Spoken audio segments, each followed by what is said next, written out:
I know I'm a monster. I, 32 male, am not here for forgiveness or advice. Nor do I care about any condemnation from anyone. I am cold-hearted and evil. Nothing you say will affect me in any way. Maybe this is more of a warning that there are people like me out there. It's been about 3 years since my D-Day. My wife, 33 female, had started to act shady, and I was researching methods to monitor her phone and computer. I wanted to try to gather some solid evidence. While I was doing that, I opened a letter I got the day before. In it was a speeding ticket, together with a picture of my wife in her car with the coworker I was suspicious about. Examining the date, I soon figured out this was a time she was supposed to be at a work seminar, so there was no longer any doubt about what was going on. The following Friday, my wife had her usual 3-4 glasses of wine to wind down from the week's work. I put half a crushed sleeping tablet in her last class and she was out cold. Yes, I drugged her to find out the truth. I don't apologize for it. I opened her phone with her thumbprint and started going through it. I installed spyware and downloaded everything. There wasn't anything conclusive there, except for some strange messages back and forth with her coworker always talking about some presentation. It looked like they were presenting stuff 24/7. I figured there must be something else. Maybe a different app or maybe a separate phone. I looked everywhere. Finally, I found a phone in the glove box of her car. I opened it the same way, and this was the motherlode of evidence. Again, I copied everything and installed spyware. I woke up the kids 4 and 6. I left 2 phones on the table in front of her with a post-it note simply saying I know everything. I took the kids to my parents, told them what was going on and that I would be gone for a while. Since I had been suspicious of my wife, I had already lined up a lawyer, new bank accounts, and so on. Over the next week, I prepared for the inevitable confrontation by getting all the paperwork ready for several eventualities. I had one set of papers for a clean-cut divorce, a post-nup, in case we ended up discussing reconciliation, and so on. The pain of the situation was unbearable, but I knew what this was. I knew what I needed to do. I could not show any weakness or doubt. I had to be in control. Over the course of the week, my wife was panicking more and more. Hundreds of messages and missed calls. And she would get everybody around her to try to call me as well. I simply ignored all of it. I put the phone in a drawer and got on with what I knew I had to do. When I was ready, I sent a message to my wife that I would be over to talk in the afternoon. When I arrived, she was an absolute mess. As soon as I came through the door, she fell to her knees in front of me and begged for a second chance and forgiveness. I was having none of it. I pulled my legs from her grip and just said, "Let's sit and talk." It probably took her good 15 minutes to make it to the kitchen table. I showed no emotion. As soon as she was seated, she noticed I was not wearing my wedding ring. Then I gave her the documents for divorce. She broke down for 20 minutes just sobbing. I said nothing. When she was finally able to speak again, she said she would do anything to save our marriage. I pulled the divorce papers back and gave her the post-nup.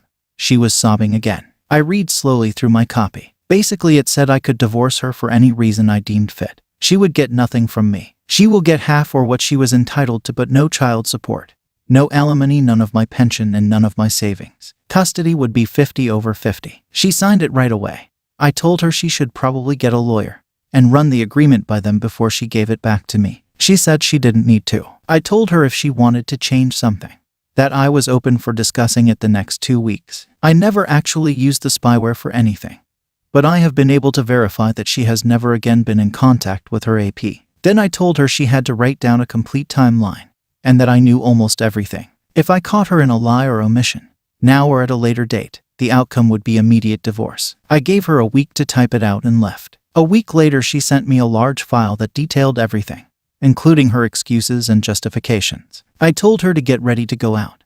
I printed out a hard copy, went over to our house to pick her up. I drove her straight to her AP's house and parked in the driveway. She was in total panic at this point, asking me what we were doing there. I gave her the hard copy and told her, "You are going to go confess what you've done to his wife." She started hyperventilating. I don't remember exactly what it is she said, but it was something along the lines of "I can't do this to him" or something like that. I took back the hard copy back, started the car, and drove down the road a 5-minute 6 blocks to the closest bus stop. At this point, I was so angry I was fuming. I commanded her to get the F out of the car. She refused, saying, "Let's talk, please. We can work this out." I guess my facial expressions said it all. She shut up and stared at me. She didn't know what to do. I told her very calmly, "You just had the choice between your AP and your family, and you just chose your AP. It's not like I'm leaving you beaten and bloody in a ditch. This is a bus stop. You're a grown-ass woman. I'm sure you can figure it out. Now get the F out of the car." My tone really left no wiggle room. She got out and asked what happens now. I just drove off so hard that it slammed the door shut. I turned around and drove straight back to the APS house. I could see my wife starting to run towards me, and I could hear her yelling in the distance as she understood what was going on. I was going to tell the APS wife. It turns out his wife was 5 months pregnant. She started crying loudly when she read my wife's timeline. Her husband came running around the corner, only to freeze for a second before he bolted through the house and out the back door as soon as he recognized me. His wife later divorced him and really did a number on him in court. Anyway, at home my wife was panicking and begging while I packed some things and left. On the way out, I told her that her confessing to the wife was a test. It was a test to see if she was over her AP and if she really took ownership of what she had done. She failed the test, and now that I had told his wife, my wife's chance to make me consider if reconciliation was even possible, that chance was gone, and there was no way of turning back time. As a result of her adultery, we would divorce. I rented a small cheap house outside of town. More of a cabin, actually. It had a water heater and lights but very little electrical heating. The main heat source was one of those cast iron fireplaces. It was in the middle of winter with minus 15 degrees C at night, so I pretty much had to keep the fire going or the house would get very cold. Over the next few days in the cabin, my mind just crashed. I started drinking very heavily. Even soaked in alcohol, the pain was simply unbearable. At one point I decided to end it. I loaded my shotgun, put it in my mouth, and pulled the trigger with my toe. It just went click. The goddamn shell was a dud. I drank even harder after that. The next few days are sort of a blur. A few days later, when I woke up, in a pool of my own puke, blood, and waste, I had a concussion. I also had terrible pain in my arm and chest. I was hypothermic and severely dehydrated. It took me a minute to figure out that I had fallen on top of my whiskey bottle and smashed it. Glass jars was sticking out of my arm and chest. When I finally made it to the bathroom, I saw I had a dark purple black eye, so I probably banged my head on the floor pretty badly. Somehow I managed to clean myself up a bit.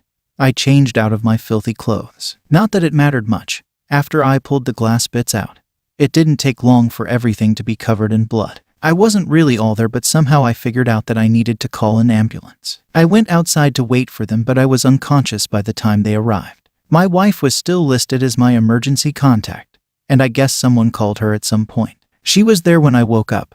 She was talking constantly.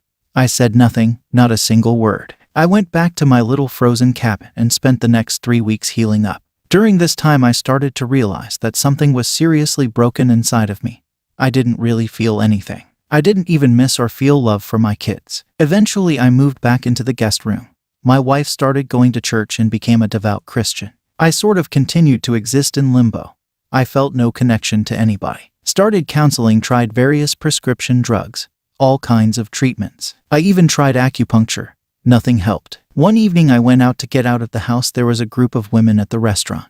They were clearly on a girls' night out or something. We got to talking. One of them was flirting pretty heavily with me. I could see from the indentation on her finger that she normally had a wedding ring, so I knew she was married. We ended up at a hotel doing the deed. While she was asleep, I opened her phone. She had Face ID. It didn't take me long to confirm she was married. A family with 3 kids. I copied her husband's contact details, took a selfie of the 2 of us in bed. I got dressed and I sent a picture to her husband along with a message apologizing. But I also lied and told him his wife had told me that this wasn't the first time she did this. Then I woke her up and told her what I've done. The pain in her eyes, the panic, finally I felt something. It was terrible, but at least I felt something. When I came home, I told my wife what I had done. I told her in a way where I tried to hurt her as much as possible. Again, the pain on her face. I felt something again. I felt terrible, but at least I felt something. Now I do this on a regular basis. Every 3 to 4 weeks I go out, pick up a married woman that wants to cheat for some reason.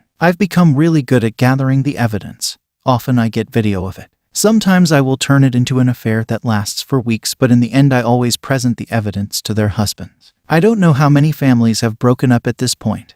I know it's evil, but I just can't help myself. It's compulsive. I can't stop myself. I always also hurt my wife. On purpose. Every single time. Either I tell her as painfully as possible, or I will leave a used condom wrapper in my pocket. I have even had some of the women write me love notes that I intentionally left in my pocket for my wife to find. I've had a few more suicide attempts over the years, but I just can't do it. At one point, an angry husband pulled a gun and aimed it at my head. I put my forehead on the muzzle. smiled and asked him to please do me the favor. But he never pulled the trigger. He just started crying. My existence is torture, and I just don't have the strength to end it. I am still married and I know what I am doing is wrong on every level. I don't know how I ended up like this.